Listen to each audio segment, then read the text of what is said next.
నమస్తే. Super mind power సిరీస్కి వచ్చాము. Super mind power. మన mind is very very amazing. ఈ విషయం మనం తెలుసుకుంటే ఎవరి మానసిక రోదనలోకి, ఎవరి మానసిక కష్టంలోకి మనం బాధపడం. ఆ మాట విన్నారా? ఎవరో మానసిక కష్టాన్ని మనం మోస్తూ తిరగం. మా అమ్మాయి చదువుకోవట్లేదండి, అది ఆమె బాధ కదా, నేనెందుకు బాధపడాలి? మా అమ్మాయి సరిగ్గా మాట వినట్లేదండి, మా అబ్బాయి మాట వినట్లేదండి, నా ఫ్రెండ్ ఇలా ఉన్నాడండి, మా హస్బెండ్, అది వాళ్ళ మానసిక సమస్య కదా, నేను బాధపడడం ఎందుకు? ట్రై చేస్తాను అంతే. That's how your mind power రావడం స్టార్ట్ అవుతుంది. మీ మైండ్కి పవర్ రావాలంటే అవతల వాడి మానసిక డ్రామాని నేనెందుకు నెత్తికి రుద్దుకుంటున్నాను అనే పాయింట్కి రావాలి. మీ మైండ్ ఇట్లా జుమ్మని పవర్ఫుల్గా తయారవుతుంది. నేను చెప్పిన మాట సత్యం, అలా అంటే ఎవరెటు పోతే వదిలేయాలా అని మాట్లాడతారు కొంతమంది. నిజంగా చెప్తున్నాను, అనవసరమైన చోట అనవసరమైన మంచితనానికి పోయి అనవసరమైన మొరాలిటీని తల మీద పెట్టుకుని మోసి మోసి మోసి పడిపోతారు కొంతమంది. నేనంట, ప్రయత్నము చేయి. మీ అబ్బాయిని మాట వినట్లేదనుకో, ప్రయత్నము చేయి, బాధపడకు. మీ మీ ఆఫీస్లో బాస్ ఎవరైనా టార్చర్ పెడుతున్నాడు అనుకో, కన్విన్స్ చేయడానికి మాట్లాడడానికి ప్రయత్నం చేయి, బాధపడకు. ఎవడైనా వెళ్తూ ఏదైనా మాట అన్నాడనుకో, నీ మీద బ్లేమ్ వేసేసాడనుకో, నిన్ను ఏదైనా చేశాడనుకో, చీట్ చేశాడనుకో, ప్రయత్నము చేయి, బాధపడకు. ఎవడో చేసిన తప్పు, ఎవరో బిహేవ్ చేసిన మిస్బిహేవియర్ వల్ల నువ్వు సూపర్ మైండ్ పవర్లో నేను మీకు నేర్పించబోయేది మీ మైండ్లో అలా మెలికలు పడిపోయిన కొన్ని సమస్యలకి answer. So super mind power సిరీస్లో ఈ వీడియో మీకు చాలా హెల్ప్ అవుతుంది. ఈ లైఫ్లో మీతో ఎవరు ఇంటరాక్షన్లోకి వచ్చినా, ఎవరు మీ జీవితంలోకి వచ్చినా, వాడు 4 విషయాల ద్వారానే మీ జీవితంలోకి వస్తున్నాడు, ఉంటున్నాడు, నాడు ఆర్ ఉంటున్నది. ఓకే, అందులో ఫస్ట్ వాళ్ళ అవసరాలు. మీ పిల్లలతో మొదలుపెట్టి ఈ యూనివర్స్లో ఏదున్నా సరే అవసరం ఏంటి? వాళ్ళకి నీడ్ ఉందా? ఉంటారు. వాళ్ళ అవసరం ఉందా? ఉంటారు. లేకపోతే ఉండరు. అంతే. అంతే కష్టం కదా తీసుకోవడం. అదే నాన్ అటాచ్మెంట్. అలాగే బ్రతకాలి. అవసరం ఉంది, ఉంటారు, లేనప్పుడు వెళ్ళిపోతారు. ప్రతిదానికి నేనంటుకుని వాళ్ళకి లేని అవసరాల్ని నేనెందుకు రుద్దించాలి అని ఆలోచించాలి. Very very important. మీ మనస్సు, మైండ్ ఏం చేస్తుందంటే, అయ్యో నా వాళ్ళు, అయ్యో నా వాళ్ళు.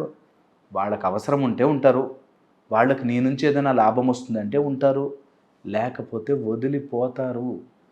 అంతే లెక్క. ఇది వాళ్ళ నీడ్స్. దాని తర్వాత వచ్చేసి వెరీ వెరీ ఇంపార్టెంట్ పాయింట్, ఎవరైనా మన లైఫ్లో మనతో ఉంటున్నారు అంటే అది వాళ్ళ పర్సీవ్డ్ కంఫర్ట్స్. పర్సీవ్డ్ కంఫర్ట్ అంటే వాళ్ళకి అది ఆనందంగా ఉంటుందేమో అని అనిపిస్తేనే ఉంటారు. సుఖంగా, ఆనందంగా కూడా కాదు, సుఖంగా ఉంటుంది అనిపిస్తేనే మనతో ఉంటారు. మనతో ఎవడైనా లేకుండా దూరంగా వెళ్ళిపోతున్నాడంటే అర్థం వాడికి మన దగ్గర సుఖం లేదు. పర్సీవ్డ్ సుఖం అందులోనూ. అంటే ఊహించుకుంటారు కొంతమంది అక్కడెక్కడో సుఖమని. మొన్న ఈ మధ్య ఒక అబ్బాయి ప్రేమలో పడ్డాడంట. ప్రేమలో పడ్డాక వాళ్ళ పేరెంట్స్ చాలా స్ట్రిక్ట్ అంట. అమ్మాయి వాళ్ళ పేరెంట్స్ చాలా స్ట్రిక్ట్ అంట. మధ్యరాత్రి 3 అలా వెళ్ళి ఇంటి కిటికీ దగ్గర నుంచి చూస్తాడంట. ఒరే, మధ్యరాత్రి 3 గంటలకు నీకు నిద్ర రాదారా? ఆ టైంలో ఏంటంటే, ప్రేమలో అంతే కదా సార్, మనం అలా చూస్తే ఆనందంగా ఉంటుంది సార్. Perceived comfort. నిజంగా రోజంతా పక్కన కూర్చోబెట్టాం అనుకో, 5 నిమిషాల తర్వాత చూడను కూడా చూడు. కానీ అలా 3 గంటలకు వెళ్ళి చూస్తే ప్రేమ, ఆ ప్రేమలోనే ఆనందం ఉంటుందేమో అని ఫీల్ అవుతూ ఉంటాం. మన లైఫ్లో కూడా అంతే. అన్నీ పర్సీవ్డ్ కంఫర్ట్స్. మా ఆయన మొత్తం మారిపోతే అండి అంటారు. నేను ఆమ్ బీమ్ ఫట్ అని మార్చేసాను అనుకో. ఈరోజు ఒకరోజు బాగుంటుంది, 2 రోజులు బాగుంటుంది, తర్వాత ఏంటి? What next? కారు కొనుక్కోవాలండి, నా గోల్ కారు కొనుక్కోవాలండి అన్నాడు ఒక అతను. సరే, నేనే కొనిస్తా పాటు. కొనిచ్చాక తర్వాత ఏంటి? ఒకరోజు చూపిస్తావు, 2 రోజులు చూపిస్తావు, 10 రోజులు చూపిస్తావు, తర్వాత ఇంకోటేదో కొనుక్కోవాలి వస్తుంది. అదే పర్సీవ్డ్ కంఫర్ట్ అంటారు. అంటే సుఖంగా ఉంటుందేమో అనుకుని ఇప్పుడు బాధపడ్డాం. ఇది మైండ్ చేసే మాయ, తిప్పుతుంది మన్నట్లాగా. మైండ్ చేసే మాయలో ఫస్ట్ వాళ్ళ అవసరం ఉంటేనే ఉంటారు, వాళ్ళకి మన దగ్గర సుఖంగా ఉంటుంది అంటేనే ఉంటారు. దాంతోపాటు వాళ్ళు మనకి ఏదో ఒక రకంగా మన నుంచి ప్రాఫిట్ పొందితేనే ఉంటారు. ఇది ఎంత చెప్పినా చాలామందికి అర్థం కాదు. అడ్వాంటేజ్ ఉన్న చోట, ప్రాఫిట్ ఉన్న చోటే మన దగ్గర ఉంటారు. సో మన దగ్గర ఎప్పుడూ అది పెట్టుకోవాలి కొద్దిగా.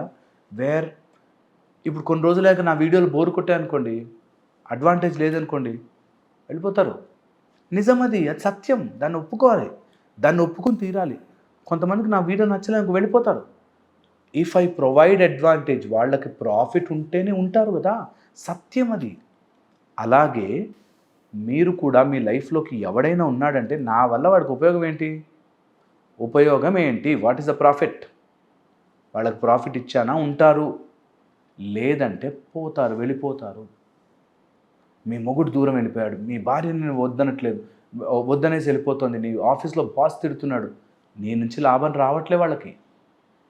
సింపుల్. కానీ మైండ్ ఒప్పుకొనివ్వదు. నేను ఎంత కష్టపడ్డానంటే, నువ్వు కష్టపడ్డావు సరే నీకోసం, వాళ్ళకేంటి? నిన్ను ఆ కంపెనీలో ఉంచుకోవడానికి వాళ్ళకి ఏంటి? నిన్ను మీ ఆయన ఇంకా ప్రేమించడానికి ఆయనకి ఏంటి? నిన్ను అంత బ్యూటిఫుల్గా నిన్ను ఎవరైనా చూసుకోవాలి అంటే వాళ్ళకి ఏంటి? ఇంతే లైఫ్. కాంప్లికేట్ చేయదు, అన్నెసరీ ఎమోషనల్ డ్రామాలోకి వెళ్ళొద్దు. ఓకే. దీంతోపాటు last and most important, desires, కోరిక.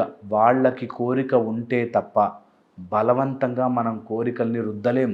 నీ మైండ్ ఏం చేస్తుందంటే, నీ సూపర్ మైండ్ పవర్ ఎలా కప్పుకుపోతుందంటే, ఎలా బందీ అయిపోతుందంటే, వాళ్ళు ఏదో రకంగా మారిపోతే అప్పుడు నేను ఆనందంగా ఉంటాను అని కన్విన్స్ చేస్తుంది.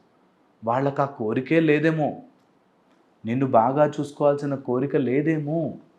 So that's the mechanism of mind. లేని దాన్ని చూపించి ఉంది ఉంది ఉంది అని పట్టిస్తుంది. మీరు అర్థం చేసుకోవాల్సిందంటే, ఎప్పుడైనా సరే ఇతరులను అర్థం చేసుకోవాలి అంటే, ఇతరులు మీ నుంచి దూరం అయిపోతున్నారు, మీ భర్త, భార్య, రిలేషన్షిప్స్, డబ్బులు ఏదైనా దూరం అవుతుందంటే, నా నుంచి ఎక్కడో వాళ్ళకి లాభం రావట్లేదురా, నేను వాళ్ళ కోరికగా మారలేదురా అని గుర్తించండి. మీరు వాళ్ళ కోరికగా మారితే వాళ్ళు మీరు పో అన్నా పోరు. మీరు ఎవరినో పట్టుకుని వేలాడుతున్నారు చూసారా, వాళ్ళు మీ కోరిక కాబట్టి మీరు పట్టుకుని వేలాడుతున్నారు. That's the reverse psychology. ఇది మీ మైండ్లోకి ఎక్కించుకోండి. నేను ఇంకా బోలెడు విషయాలు చెప్తాను మీకు. సూపర్ మైండ్ సిరీస్ని మీరు బాగా 1కి 1000 సార్లు వినండి. Your mind is such a beautiful thing. ఇవి అర్థం చేసుకుని దీన్ని ఆపరేట్ చేసే మెకానిజం చెప్తాను. దీని ద్వారా మీరు మీ మైండ్తో, ఈ మైండ్లో ఇంకా బాధలు ఉండవు, గేమే ఉంటుంది. ఎలా ఎదగాలి, ఎలా ఇంప్రూవ్ అవ్వాలి, ఎలా దీన్ని పైకి తీసుకెళ్ళాలి, నీ మైండ్ అనే సూపర్ పవర్తో ఈ ప్రపంచాన్ని ఎలా గెలవాలి అనే దాంట్లోకి వెళ్దాం. ప్రపంచం అంటే మీ చుట్టూ ఉన్న ప్రపంచమే చాలు. మొత్తం ప్రపంచాన్ని గెలవనవసరం లేదు. మీ చుట్టూ ఉన్న నెక్స్ట్ గేమ్ని మీరు గెలవడానికి సూపర్ మైండ్ పవర్ని అన్లాక్ చేయండి. అందులో అవతల వాడికి నేను కోరికగా ఎలా మారతాను అనేది మీరు ఆలోచించండి. మళ్ళీ ఇంకో వీడియోలో కలుస్తాను. నా వీడియోస్ మళ్ళీ చూసి తెలుసుకోవాలి మీరు. డౌన్లోడ్ చేసి పెట్టుకోండి, మళ్ళీ చూడండి. ఈ 4 పాయింట్లు రాసుకుని ట్రై చేయండి. Then you will see life changing. Thank you so much. ఇంకో వీడియోలో కలుస్తాను.